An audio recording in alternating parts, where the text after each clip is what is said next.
Warning: the following podcast contains violent scenes that may be unsettling to some listeners. Listener discretion is advised.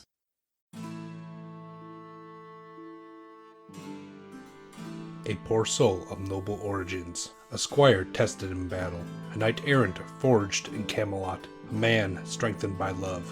Join Adam as Sir Goliston and Craig as the Game Master in Blood and Lust, a King Arthur Pendragon duet game of chivalry and mythic adventure.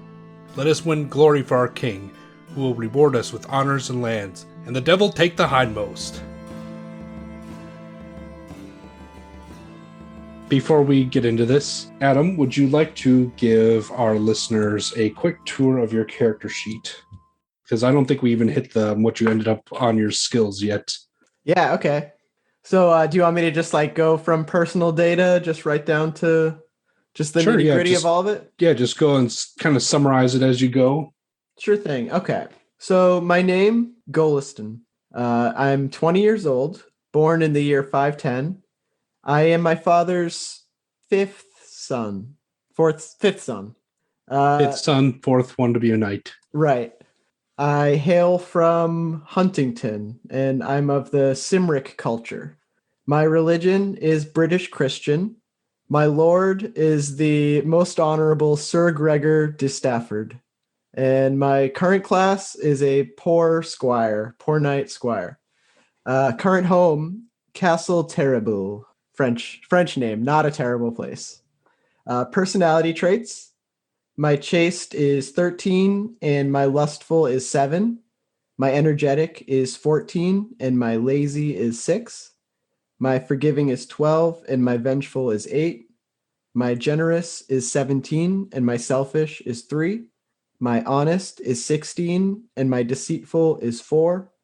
My just is 16 and my arbitrary is 4. My merciful is 9 and my cruel is 11. My modest is 16, and my proud is 4. My prudent is 10, and my reckless is 10. My spiritual is 10, and my worldly is 10. My temperate is 12, and my indulgent is 8. My trusting is 14, and my suspicious is 6. And also my valorous is 14, and my cowardly is 6. For my passions, my loyalty for my lord is 15. Use some freebies to boost that one up because really like this character of Sir Gregor de Stafford, even though I haven't really met him yet. So I wanted us to start on a good foot. My love for my family is 18. My hospitality is 17. And my honor is 18. For the equipment I'm carrying, I have a gambeson and a helm. Also have a shield, a sword, a spear, a dagger, and a horse, a sumpter. My attributes are 18 in size, so quite a large fellow. My dex is 10. My strength is 10. My con is 16. And my app is 12. So that puts my damage at 5d6, my healing rate at 3, my movement rate at 2, and my total hit points at 34. And I fall unconscious at 9 hit points. My distinctive feature is that I'm burly. Not really muscular, not really... Just a big, like you said, he's a big strapping lad. For his skills, I have a 6 in awareness, a 1 in boating, a 0 in compose, a 9 in courtesy, a 10 in dancing, a 3 in fairy lore, a 3 in falconry, a 10 in first aid, a 15 in flirting, a 2 in folklore, a 3 in gaming, a 5 in heraldry, a 10 in hunting, a 5 in intrigue, a 3 in orate, a 6 in play harp, a 0 in read Latin, a 3 in recognize, 2 in religion, a 4 in romance, a 10 in singing, a 2 in stewardship, a 2 in swimming, and a 5 in tourney. For my combat skills, I have... let me cover glory first. I have a total of 172 glory. I don't know, that's maybe like pending glory right now. For my combat skills, I have a 12 in battle, a 10 in horsemanship. I didn't write anything in horsemanship, so I think 10's a base. Okay, so 10 in horsemanship, 10 in sword, a 15 in spear expertise, and a 2 in siege. My horse is a sumpter, and let's see.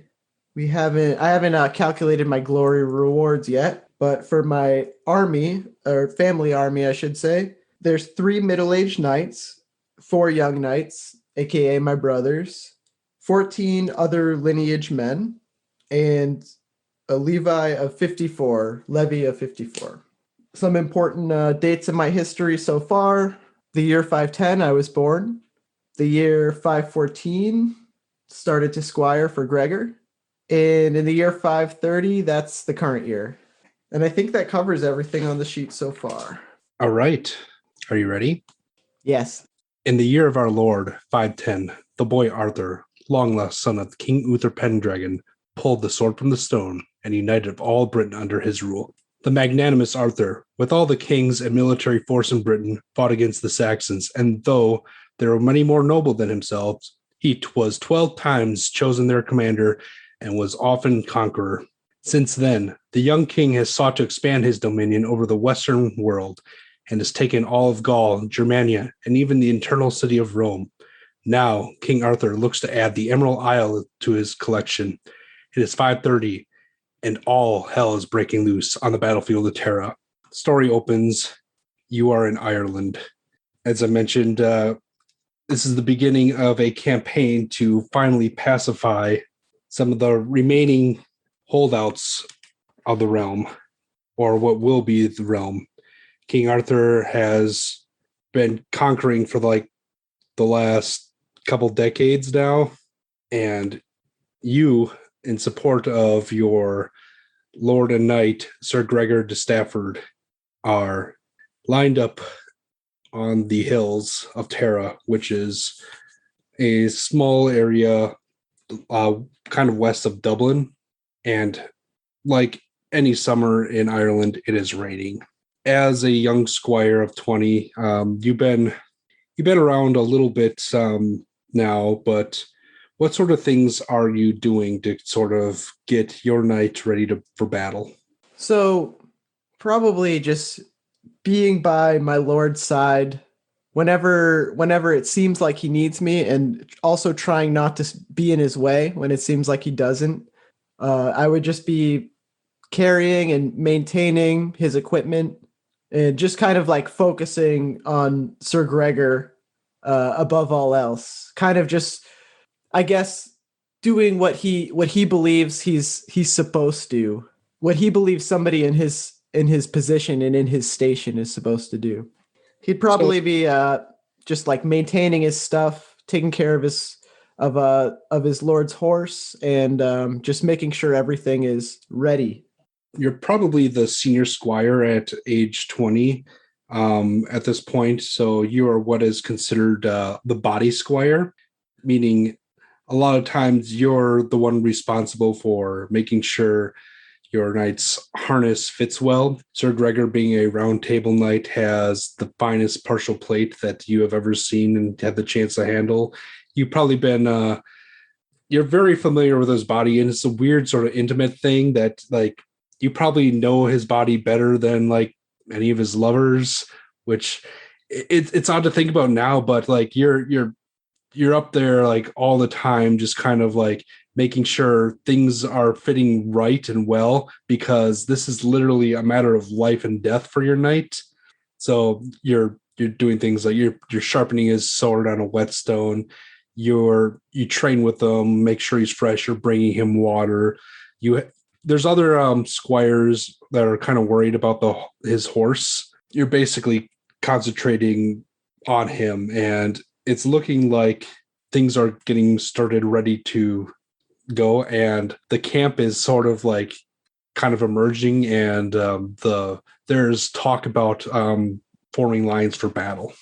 Goliston would probably approach Sir Gregor, and then he would ask him, "What would you have me do, sir? Would you have me hold your banner, ready your armor?" My lances, of course. Skip my lances. Make sure they're ready, Squire. And Sir, of course.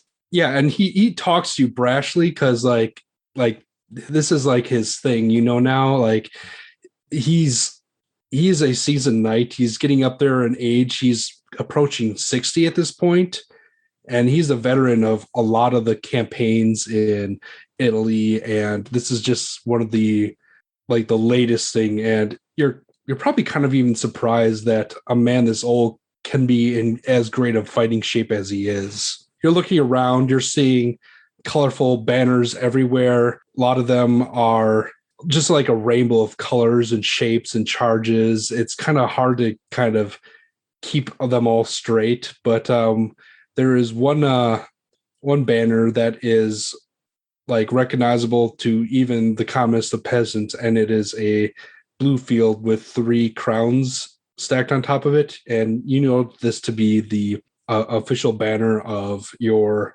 sire and King Arthur. At this time, he's about 38 years old, and he's really going into his prime. He is a stately, handsome knight, still robust and strong after many years of conquering, but he's starting to show some gray in his whiskers and his temples. He still has a very noble bearing and a noble voice, and you're seeing like he's just kind of walking around. An army of squires and other round table knights are just awaiting on his orders. And then like you see him and he kind of nods to one, and there's a lot of shouting and commotion at this point, and you kind of have this feeling like it's going down now. Sir Gregor, I believe the action's about to take place. Let me ready your lance at once. And then I kind of just run off to get his things.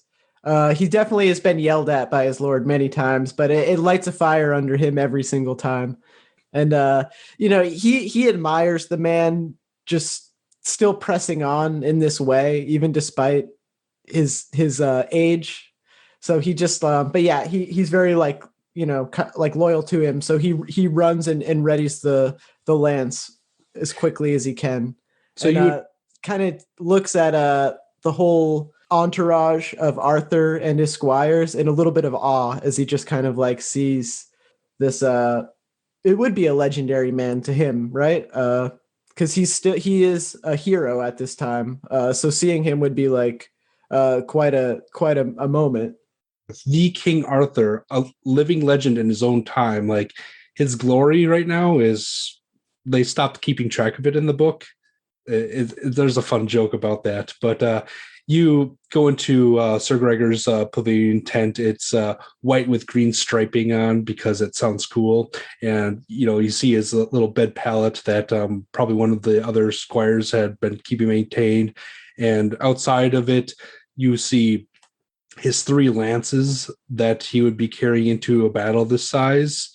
It would be probably your duty to get him that first lance but ride into battle carrying the other 2 in case he needs a rearm.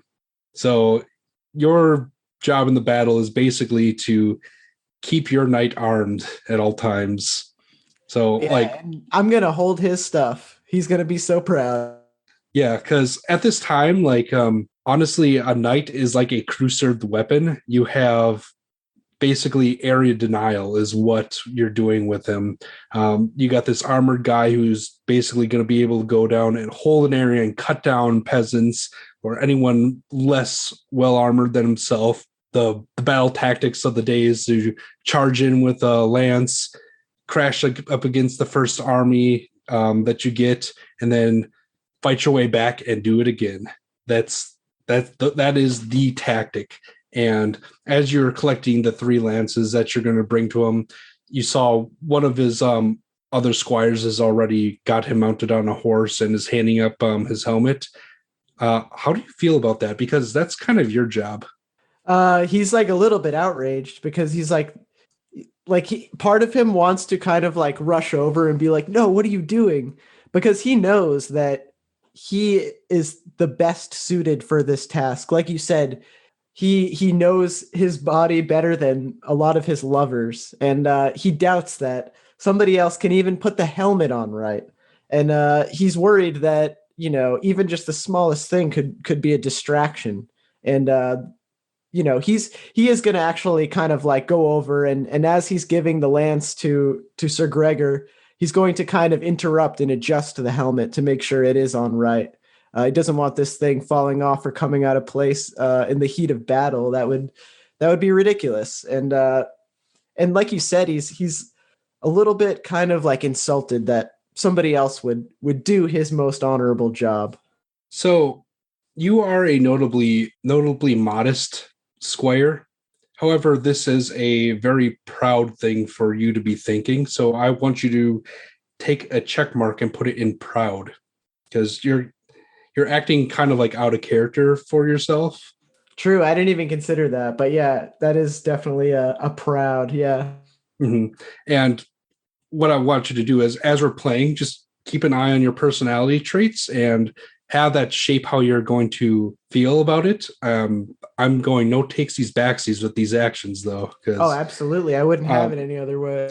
16s and above, they're notable traits. So you kind of like have to, you kind of have to act in that certain way unless other things happen. But we're going to go with a check now because I don't want to get too much into rolling at this point. Gotcha. So you adjust Sir Gregor's helmet and hand him his first lance up. He sits there and inspects a little bit and nods approving at it, and then looks to you and says, "Squire, horse yourself." Yes, sir. And I mount my horse. The lines are formed at the Battle of Terra. It is a very, very large battle. You don't know really any other reasons why this battle is actually taking place. You're kind of like, you're a squire, so you're pretty much dumb as rocks. Nothing's ever really explained to you why you're here fighting, but this is what your king demanded of your knight, so you are going to be supporting him. The lines are formed up on the crest of this hill, and you see this vast Irish mob army in front of you. And you look around, you see people are either super excited or they're nervously tapping their lances with their fingers, or just horses are stamping their feet. And there is just this feeling in the air that something's just going to happen real soon, and people are just waiting for it to happen. What's Goliston feeling right now? Like a nervousness in his stomach. He's definitely kind of in the more nervous side of the two groups, I would say. There's some that are battle ready and kind of gearing up, ready to go, can see an excitement in their eyes. He would probably have a very grave expression on his face. He's readying himself mentally, but also just trying to appear as stoically, uncaring and unafraid as he can be for his lord Sir Gregor. Doesn't want him to sense any weakness in his demeanor. Okay, so what I'm going to have you do right now is roll your valorous trait to see exactly how well that's coming across. So what you're going to do is roll a d20, and you are going to try to roll a 14 or lower. And that's a 18. So check your cowardly, or actually, hold on. You don't check it yet. Now, since you failed the left side trait, you're going to roll against the right side trait. And that's a 9 on a 6. So that's a fail as well. You have this conflict in you. Don't check either of these, by the way, but you can act how you want to act. You're not swayed by either side of your traits. So you put on your stoic mask, and you're probably wishing at this point that little nasal tang on your helmet, it was a little bit wider so it could cover more of your fear. But, you kind of suck it up, climb aboard your sumpter, and fall into place behind Sir Gregor. So this is a huge battle, and you're actually positioned relatively close to your commander, who is King Arthur himself. All is silent as he gets to the front of the line, and he pulls a sword from his scabbard and holds it aloft in the air. This, is Excalibur itself, and you kind of like have this feeling like being inspired at this point, but you are a lowly squire and really have no homage to him yet. So you see a lot of the other men around you become inspired. King Arthur, your knight, your leader, your liege, holds a sword aloft and shouts. And he shouts, "For Britain and St. George!" The cheer is echoed throughout the army, and many of the ranks to the sides kind of pick up in a trot and then a canter, and they speed up until the horses are in a gallop. You and Sir Gregor, however, are round table knights. He's a round table knight, so you're supporting him as King Arthur's personal guard, and you are held in reserve. You watch as the first charge crashes into the enemy army. You see what Irish there are horsed, just becoming unhorsed, and it's just tearing them apart. And the first charge rolls over there and just continues on in the next rank. And there's a loud shout of huzzah everywhere as like people around here are just like watching the battle intently, trying to just make like sense of it all and try to develop some strategy from it. At this point, can you roll me a battle roll? Yes. 2 on a 12. First off, check your battle, because that is a pass skill. You pass your battle, and you're able to kind of see like this thing, kind of this whole formation kind of swarming around the Irish defenders. You're just kind of watching intently, and just you kind of marveled at the mastery of it, because like they're like, you got two sides of this maneuver, just like splitting at the last second and then crushing in and like flanking the enemy horsemen and just unhorsing them. And you're just watching like over the course of like a half hour as this takes place. And you feel pretty good in yourself that you're able to have some insight into your king's strategy, and probably feeling a bit proud.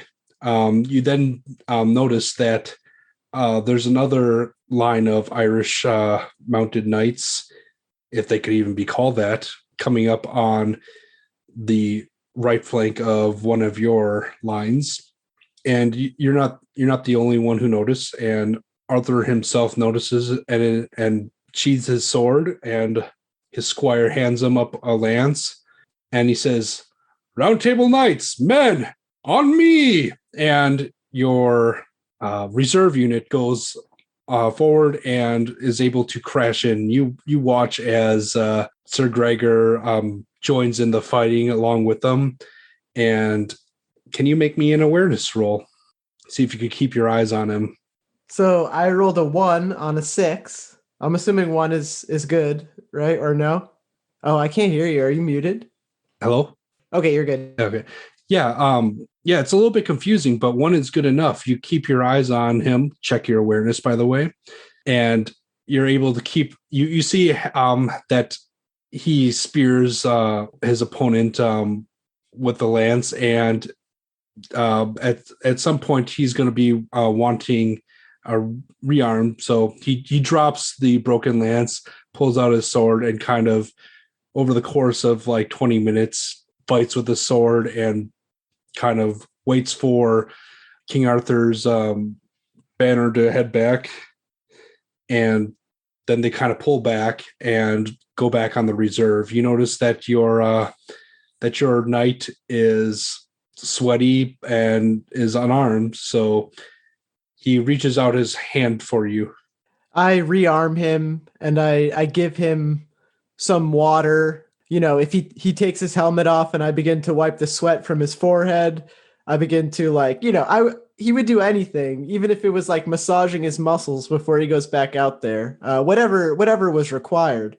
And I would think that he maybe even like has kind of like developed a good sense of like, or not good, but like a okay sense of being able to, judging from the battle, guess what might be needed from his lord. So he's, as his lord rides in, he immediately is giving him some water, readying the next lance, maybe trying to inspire him with some words a little bit, and just being like, "You're great out there, my lord." Thank you, Squire. Those Irish bastards are tough, but they're no knights. Haha. And like he greedily sucks down the water, and he tosses the skin back to you. And as you do that, you notice that there's a small cut on his arm. My lord, you have a cut on your arm. Let me tend to that before you go back out. Oh, fine, but make it quick. Roll me first aid, please. That's a fail. 11 on a 10. So you notice, like, looks like one of the enemy's weapons might have got through his mail, and you're trying to like hold it up while work on it. And if you weren't both horsed and like he wasn't wearing his mail and there wasn't a battle going on, or you had more time, you could probably get it. But he's just like, "Oh, just forget it, lad. Just forget it. Here." And like he takes the lance back from you and like pops down his visor on his helmet and awaits the orders. Your attention gets drawn back to the battle, and you're seeing, because you made your battle roll earlier, that things are developing, and one of the lines on the left this time is needing some support. So King Arthur again calls the charge, and the group of round table knights supporting him in reserve go forth, and they crash into the side of him. And as before, Sir Gregor breaks his lance, and you watch proudly as he's like kind of again hacking away. He unhorses his enemy, and you actually see something walking around on the battlefield. Can you make me a horsemanship roll? Big fail. 18 on a 10. You see this prized like white war horse just kind of just walking around, and it's just being left unattended, just roaming the battlefield. But you think it'd be kind of risky to go for it. You're not quite sure if you'd be able to get back in time. But it's just kind of like sitting there, and it's just like pawing its hoof on the ground, and just like it's this magnificent horse, probably worth more than anything any of your brothers have ever owned. So I'm equal parts prudent and reckless. So it's tough to say. Yeah, I think that he needs to stick with the matter at hand and be aware of his lord and just focused on that. Would you like to? Because you did fail your horsemanship roll, so it's probably not just going to come closer to you. But would you like to roll off between them to see if you feel strongly one way or another at this moment? Yes. Okay. So I'll try to see if I get a success on either. Or yeah. So roll me a prudent first. That's a fail on prudent. Okay. So now it's time to roll reckless. You don't have any directed traits, but we'll see if how you're feeling against it. That's also a fail. So a 19 on that. You're not feeling any which way about it, so it's up to you what you want to decide to do. I'm gonna leave it. I think part of me is like, he sees it. It's a fine horse, and maybe people would be proud of me if I took it. But at the same time, like I could bring dishonor by getting sidetracked in this battle, and this is important. This is my lord's life here. So I think ultimately he's going to kind of like err on the side of caution. And although it's interesting to him, and it's definitely something that's like really catching his eye, it's like a beautiful horse. He's going to be like trying as hard as he can to just focus on Sir Gregor and being there to support him. All right, that's fair. You watch, and you're watching the horse for a long time because it's taking you some time to make this decision, and your stomach kind of sinks a little bit as you see like this Irish man at arms kind of just running after it, and it's almost comical as he's like slipping around in the mud and the rain, and he's just kind of like running after it and just failing immensely. But then he finally gets the reins and mounts it and rides it away. And it's a bit disappointed, but you feel that you still made the right choice. And Goliston probably mutters something under his breath about damn Irish heathens don't deserve a steed that fine.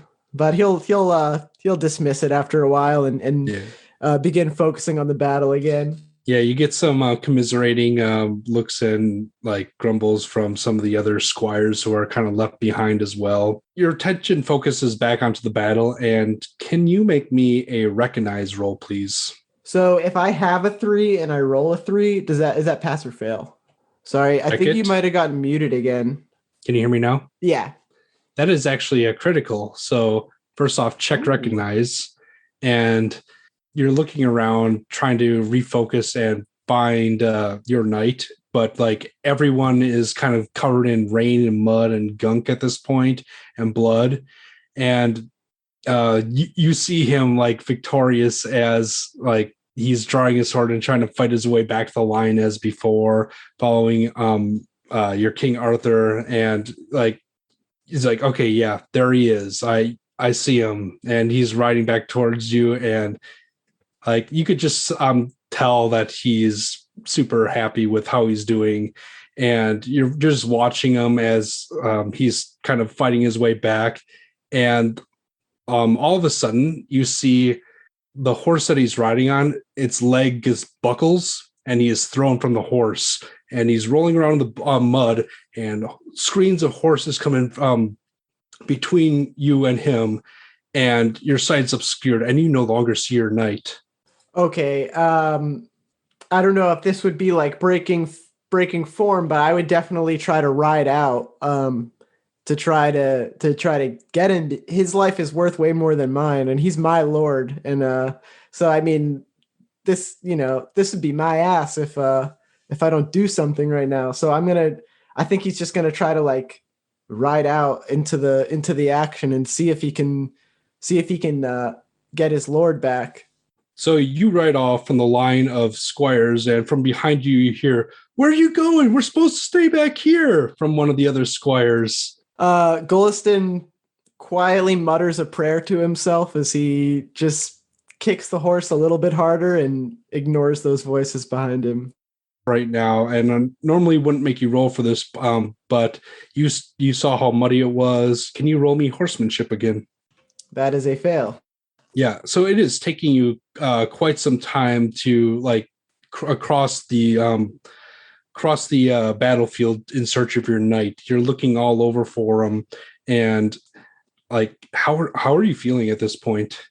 Really scared. I feel like as I get closer to the scene of the action, basically, my heart is just kind of beating through my chest. I feel like really nervous. But at the same time, part of me is saying that this is the right thing to do, and I'd be remiss if I didn't act on doing what I personally believe is like the right thing to do in this situation. He's my lord, and even if this means I'm going to get my head cut off right now, like I think that it's might even be easier than explaining like what the hell were you doing when we needed you. And also I feel as though he feels very fired up from Arthur's rousing speech, even though it's not necessarily directed at like him specifically. He felt a little bit of a fire inside when that rousing speech, and then to see his lord crash against the enemy, and just he's getting a little bit swept up in it. So even though he's nervous, and there's like this almost like excitement and like a sense of like of duty, and like he has to act on what he thinks is just. You failed your horsemanship, so you really have to slow down to try to like get your bearing again and try to find the spot where you saw him. And you're looking around, and you see that Sir Gregor is still near his horse, but in fact, at this point, he's pinned underneath it, and you see this Irish goon of a man kind of making his way closer to your lord, possibly to murder him, possibly to take him as ransom. Either way, that's not great. You are holding your knight's third and final lance in your hands at this point. What do you do? So I see him under the horse. I see this Irishman approaching, and I'm on my horse holding his lance. Would it be, I mean, I don't want to like meta too much, but what would be considered the etiquette of using his lance to potentially save him?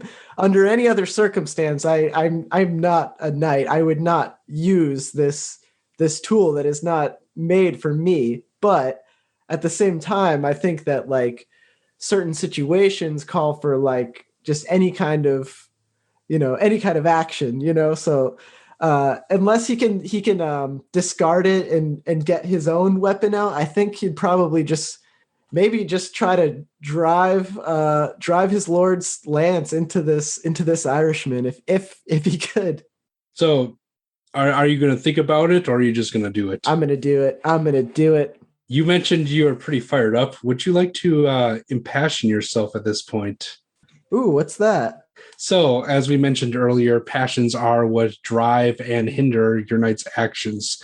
So what you would do is you would roll your passion first, and if you pass it, you get a bit of a bonus to your attack or to whatever skill you're trying to impassion. In this case, it's probably going to be spear expertise.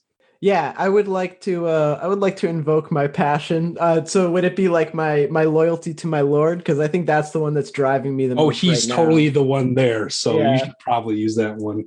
Oh, nice. And I got a success, a 4 on a 15. All right. First of all, you're going to check your passion. All right. So you got a regular success. So you are inspired. You have a +10 modifier to your presumably spear expertise, which will raise it to a 25 at this point. So you have to roll under a 25 on a 20-sided die. So what this does when you actually exceed 20 is the amount over kind of increases your crit range.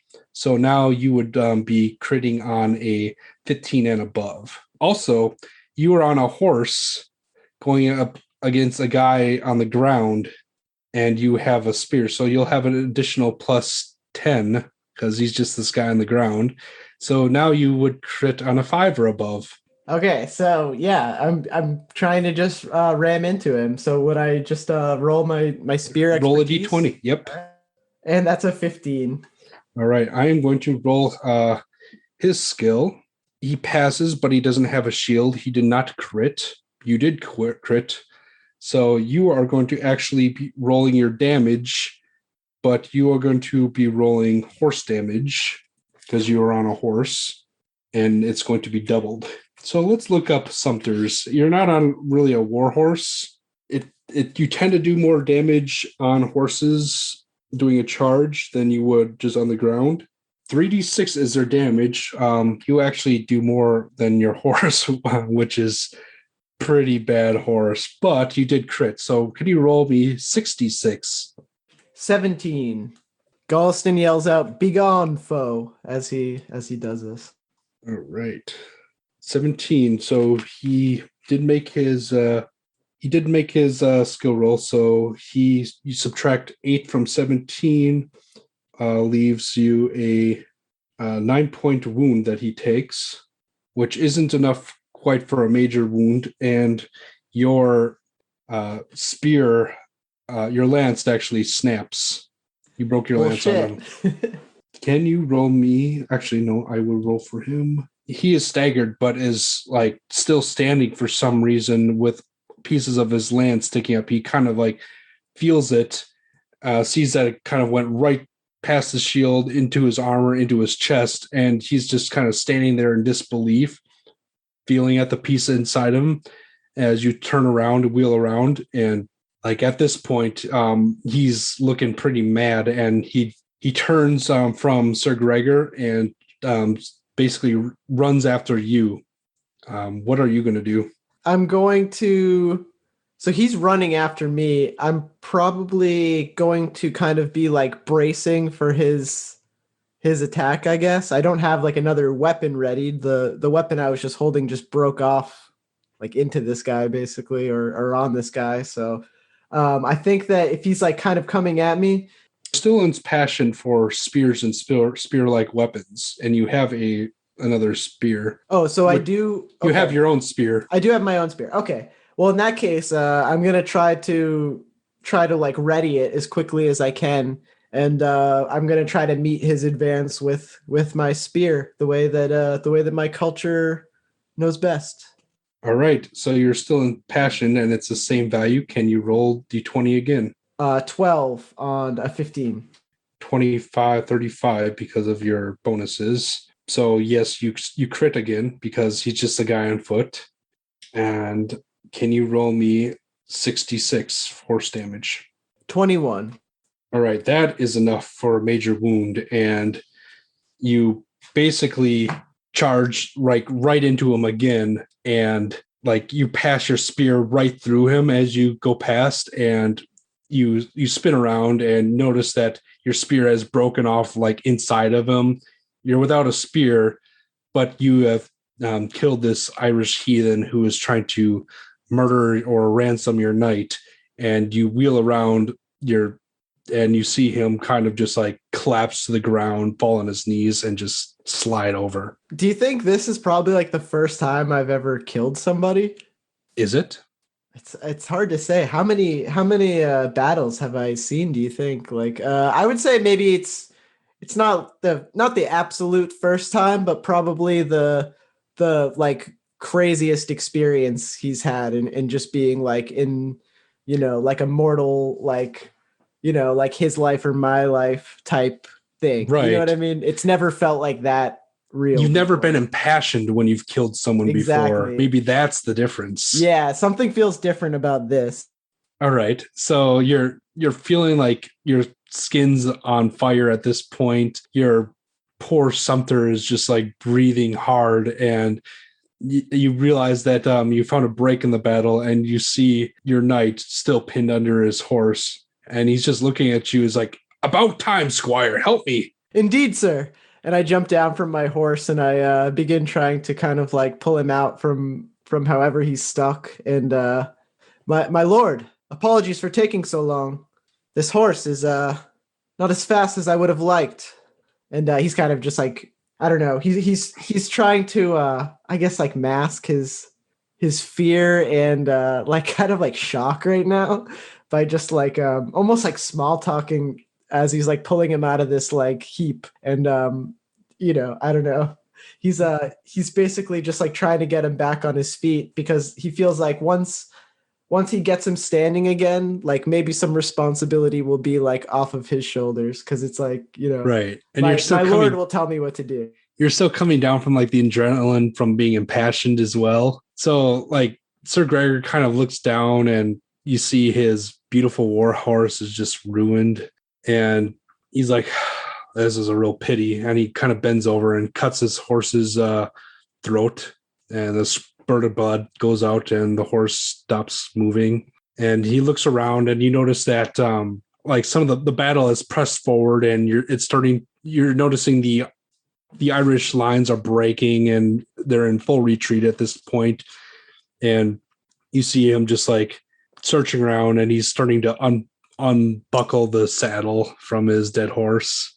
I'll like begin holding it after he takes it off. It's just like it seems it's important to him to retrieve this, but let me carry this. Of course. And he mounts your Sumter and you're kind of like walking behind him carrying this incredibly heavy saddle while he's riding your horse away from the battlefield. What's going on in your mind right now? Such is the way. So we're going to kind of Irish out on that scene as you and Sir Gregor make your way back to friendly lines. You get back, you help patch him up as good as you can, and he's noticing like as like you give him a cup of wine, like he's getting more cheerful, and he's talking about how he put down two burly Irish warriors, and he's like, oh yeah, and the second one was even bigger than you, lad. And indeed, I saw, sir. It was quite splendid. And he's getting just even more jolly as like he's less angry about his horse, and he's like kind of filling up with wine, and you're probably exhausted as well. But the battle winds down, and you basically get word that the Irish army is just totally decimated. It is a complete decisive victory for King Arthur. In fact, a feast is declared, and like rewards are given off. Despite his falling, Sir Gregor is gifted with about 6 lira in goods. You don't get any of that because you're just a squire. The Picts kind of because that's I guess what they're called. The Picts are in Ireland. The Scots are in Ireland, and the Pictish army are in Scotland, but there are some here. They reassembled near. Let me retcon that. The enemy king, King Anguish, actually kind of surrenders to King Arthur, and basically Arthur gets a direct feast in Dublin, and Sir Brastius, which was a really old warhorse of a knight who was King Arthur's bodyguard and like many years ago, takes command there. There's a feast that's put together in Dublin a few nights later as you march on the city as it surrenders. So I think we have time for a really short feast. Absolutely, yeah. So typically at a feast, you would, be eating lots of fancy food and drinking, and have time to like flirt with women and like play games. However, you are a squire. While this is a pretty large feast, most of your duties are spent tending to your knight and serving him.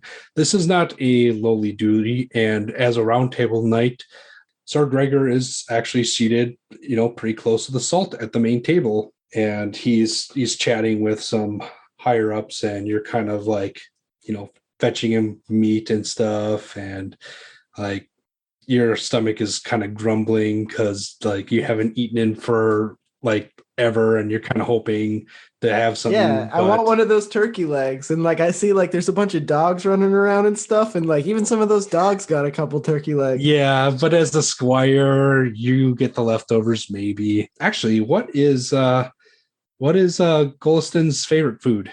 Probably like we can randomly roll it. Yeah, let's do that. Watch it be something weird like turnips or something. It's pretty great. I love this little thing. Can you roll me a d20, please? 20. The rarest food. You want it to be the rarest one as a 20? No. Whatever 20 says.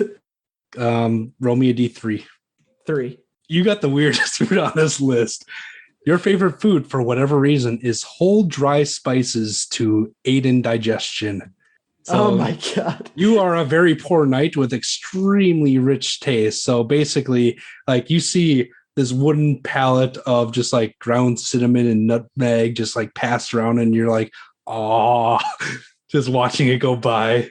I like to think I've probably only had it like once or twice, but like of all the things that I could ever think of, that was my favorite thing. It was just like that handful of cinnamon or I don't know like what spices were, but it's just like was just such a experience and feeling that it's just like I don't know. He's just a few grains of freak. Yeah. You had a few grains of sugar once, and it's like, wow, this is like more than my horse will eat in a year, cost wise. Yeah, it's not like something he even like aspires to have all the time, but he's tasted that little taste of the ultimate luxury, and he remembers it and he likes it. Since you are a squire and your duties are mostly at this point, taking care of your knight. It's a longer feast because it is like a victory feast, but let's say that there is time for you to get like one round of something in. Would you like to draw from the feast deck? Yes. All right. Roll me a D155. 33. That's really cool that exists. A feast deck. Yes. There's a lot of little mini games in Pendragon, and this is one of my favorites. I can already tell I'm going to really like, I don't know, just like the kind of like downtime stuff, like the winter scenes sound really Hmm. cool, and like yeah, I like that this game kind of has that style of thing. All right, so boasting knights. Knights nearby boasted their great deed to there's a bunch of knights around just boasting, and you're kind of caught up in it. Do you want to boast of your great deeds? No, I don't. More the modest type. All right. In that case, check your modest, and you hear knights basically claiming, "Oh, I killed 10 Irishmen on that one. Oh yeah, well I took down an Irish knight. There's no such thing. Irish knights don't exist. They're just men on horses with no honor." And he's like, "Well, I took 2 horses from the battlefield. Oh yeah, well I was the first man into the charge."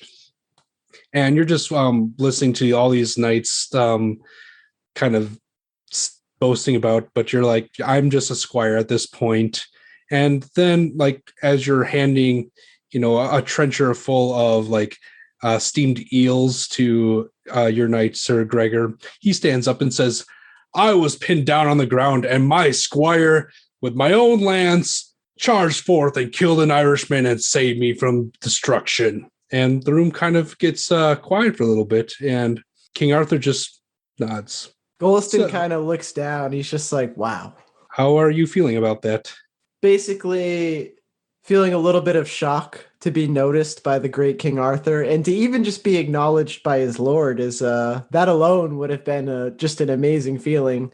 But the fact that he was given like a nod by the great King Arthur, he feels like kind of like starstruck and just like almost yeah, it's just like butterflies in his stomach. And for a moment he like thinks to himself about just his own potential, and because like he is just a lowly squire, but maybe he feels himself capable of something greater, and maybe he's like kind of like proving to himself that he's capable of something greater, even though he's like trying to he tries to like rein in his kind of like pridefulness, even though he did have like an outburst of just like sheer pride taking over today.